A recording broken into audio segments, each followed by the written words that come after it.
Assembly సాక్షిగా బట్టి విక్రమార్క గారు ఆగస్టు నెలలో జాబ్ క్యాలెండర్ పెట్టారు.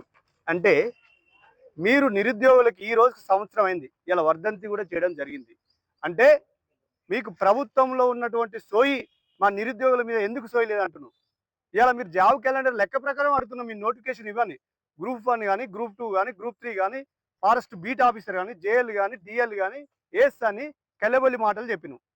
అదే మీ ఎలక్షన్ సందర్భంలో మా నిరుద్యోగులు అందరం కలిసి మేము పని చేసినాం. అంటే ఇదే రాహుల్ గాంధీ వచ్చి అశోక్ నగర్లో మాతో కూర్చొని మాట్లాడిండు. మీరు ఎందుకు పక్క విషయాల్లో పట్టించుకుంటారు? మా నిరుద్యోగుల సమస్యలకు మీకు అవసరం లేదా? ఎందుకు ఇవ్వరు దలుచుకోలేదు మీరు? మీరు వెంటనే మీరు తక్షణమే మీరు నోటిఫికేషన్ ఈ స్థానిక సంస్థల ఎలక్షన్ ముందు విడుదల చేస్తే బాగుంటుంది. లేకపోతే హెచ్చరిస్తున్నాం.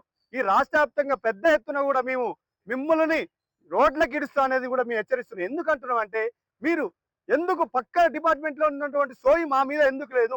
అంటే వీళ్ళు చిన్న చూపు పేదలు అని వీళ్ళు ఏమన్నారని మీరు ఆలోచిస్తున్నారా? ఖబర్దార్ మేము ఒక్కటే హెచ్చరిస్తున్నాం. మీరు వెంటనే ముఖ్యమంత్రి గారు ఈ జాబ్ క్యాలెండర్ లెక్క ప్రకారమే ఈ రోజు మీరు రిలీజ్ చేయండి. ఈ వారంలో మొన్న అద్దెకి దగ్గర వచ్చిండు, లైబ్రరీలో మీటింగ్ పెట్టిండు, ఏదో మాటలు చెప్పిండు, మళ్ళీ పత్తలేడు. అంటే వీళ్ళు ఏం చేయరని అనుకుంటారా? మేము ఒకటే డిమాండ్ చేస్తున్నాం. మీరు ఎంత తొందర అయితే అంత తొందర విడుదల చేస్తే బాగుంటుందని మా విజ్ఞప్తి చేస్తున్నాం. మీరు లెక్కలు తీసుకోండి. ఏ విభాగంలో ఎన్ని ఖాళీగా ఉన్నాయి, జీపీఓలు ఎన్ని ఖాళీగా ఉన్నాయి, అదేవిధంగా ఎస్ఐలు ఎన్ని ఖాళీగా ఉన్నాయి. ఎస్ఐ కానిస్టేబుల్ వేస్తాను ఏప్రిల్, అది దిక్కులేదు. అసలు ఏది దిక్కులేదు. ఎందుకు మీరు ఈ నిర్లక్ష్యం చేస్తున్నారు మా పట్ల? నిర్లక్ష్యం చేస్తే మిమ్మల్ని పాతాలలోకి తొక్కడమే మా ధ్యేయంగా పనిచేస్తాం. మేము సహించేదే లేదు. ఇన్ని రోజులు మీ మాటలు విన్నాం, అన్ని విన్నాం. ఇక మీకు మీకు బుద్ధి చెప్పే సమయం కూడా వచ్చింది. మా నిరుద్యోగ వర్గంతో పెట్టుకున్నాడు ఎవడూ బాగుపడడు. మేము చెప్తున్నాం, ఏ వర్గానికి జరిగిన అన్యాయం మా వర్గానికి జరుగుతుంది. ఎందుకు జరుగుతుంది మీరు ఆలోచించండి. ఇవన్నీ మీరు మీరు ఒకసారి ఆలోచన చేసి మాకు పరిష్కారం చేస్తే బాగుంటుంది. లేకపోతే పూజిస్తామని చెప్తున్నాం. మాకు పరిష్కారం చేస్తే చేయని ఎడల మీ రాష్ట్ర వ్యాప్తంగా గందరగోళం అయ్యే పరిస్థితి ఉంటుందని మేము హెచ్చరిస్తున్నాం. ఆశల పల్లకిగా జన్మించి ఎన్నో కుట్రలు కుతంత్రాలతో జాబ్లెస్ క్యాలెండర్గా మిగిలిపోయినటువంటి కాంగ్రెస్ ప్రభుత్వం విడుదల చేసినటువంటి జాబ్ క్యాలెండర్ నేటికి సంవత్సరం ఎత్తున సందర్భంగా మీ నిరుద్యోగులందరం కూడా పిండకూడు పెట్టడం జరిగింది. ఒకటే తర్వాత మేము మూసి నదిలో కూడా కలిపేస్తాము. అసెంబ్లీ సాక్షిగా విడుదల చేసినటువంటి జాబ్ క్యాలెండర్కి వాల్యూ లేదంటే కాంగ్రెస్ ఎంత దుర్మార్గంగా నిరుద్యోగులను మోసం చేసిందో నిరుద్యోగులందరూ కూడా అర్థం చేసుకోవచ్చు.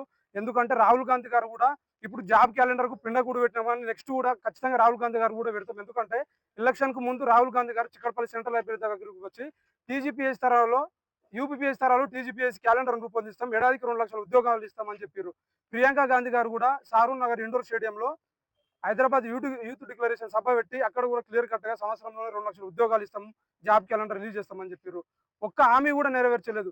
గతం లోపల అంటే కాంగ్రెస్ పార్టీ అధికారం రాకముందు ఈనాడు పేపర్ నుంచి మొదలు పెడితే సాక్షి పేపర్ వరకు 10 సంవత్సరాలుగా అణచివేయబడ్డటువంటి నిరుద్యోగులారా ఖచ్చితంగా కాంగ్రెస్ పార్టీని అధికారం తీసుకురండి, జాబ్ క్యాలెండర్ విడుదల చేస్తాం, 2 లక్షల ఉద్యోగాలు ఖాళీగా ఉన్నటువంటి ఉద్యోగాలు అన్ని కూడా విడుదల చేస్తామని చెప్పారు. ఒక్క ఉద్యోగం కూడా విడుదల చేయలేదు. వాళ్ళు చేసింది డిఎస్సీలో 5,000 పోస్టులు పెంచారు, గ్రూప్ 1లో 60 పోస్టులు తప్ప ఒక్క ఉద్యోగం కూడా రిలీజ్ చేయలేరు. కేవలం అంటే శ్రీధర్ బాబు గారేమో 70,000 ఉద్యోగాలు చేసినామని చెప్తుండ్రు.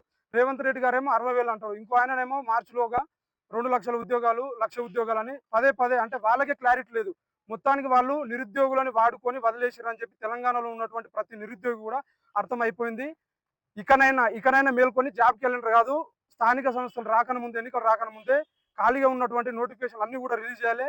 రిలీజ్ చేయకపోతుందంటే ఖచ్చితంగా మీకు అందరూ కూడా మేము పిండకూడు పెడతాం అని చెప్పి ఈ సందర్భంగా హెచ్చరిస్తున్నాం.